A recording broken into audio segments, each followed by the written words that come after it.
নেশামুক্ত ত্রিপুরা ও নেশামুক্ত যুব সমাজ এবং প্লাস্টিক মুক্ত ত্রিপুরা গড়ার বার্তা নিয়ে রবিবার বিকেলে ধর্মনগর বিবিআই ময়দানে একটি প্রীতি ফুটবল ম্যাচ অনুষ্ঠিত হয়।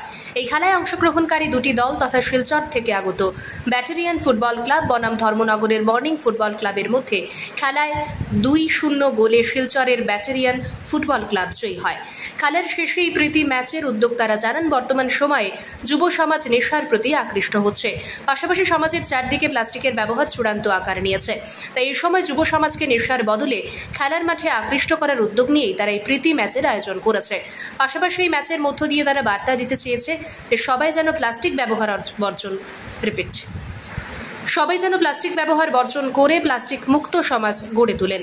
রবিবার এই প্রীতি ম্যাচ উপভোগ করতে বিবিআই মাঠে ফুটবল প্রেমী দর্শকদের উপস্থিতিও ছিল নজরকাড়া। টানটান উত্তেজনার মধ্য দিয়ে দু দলের দর্শকরা আনন্দ উপভোগ করেন। আমরা আজকে এই ধর্মনগর বিবিআই ময়দানে ধর্মনগর মর্নিং ক্লাব এবং আমাদের পার্শ্ববর্তী রাজ্য শিলচরের ভেটারেন এফসি ফুটবল ক্লাব আমাদের আমন্ত্রণের সাড়া দিয়ে ধর্মনগর এসেছিলেন এবং আমাদের সাথে এই মুহূর্তে এই বিবিআই ময়দানে একটি ফুটবল প্রদর্শনী ম্যাচ হয়ে গেল এবং ওনারা চ্যাম্পিয়ন হচ্ছেন। যদিও এখানে চ্যাম্পিয়ন এবং রানার্সের কোনো নেই, কারণ যেহেতু আমরা প্রীতি ফুটবল ম্যাচ খেলছি।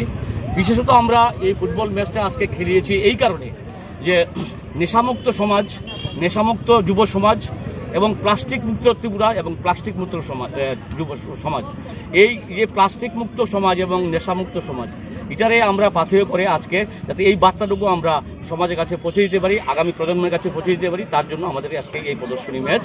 এবং এই প্রদর্শনী ম্যাচ খুবই সুন্দর এবং সুষ্ঠুভাবে খেলা হয়েছে, সুন্দর পরিবেশে।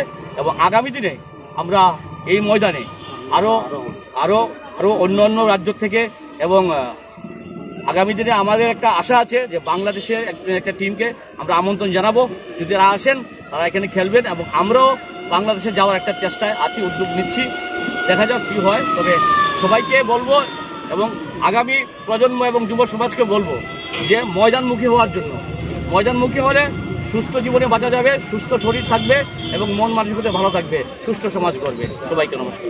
ব্যুরো রিপোর্ট, সত্যের খোঁজে 24 ঘন্টা।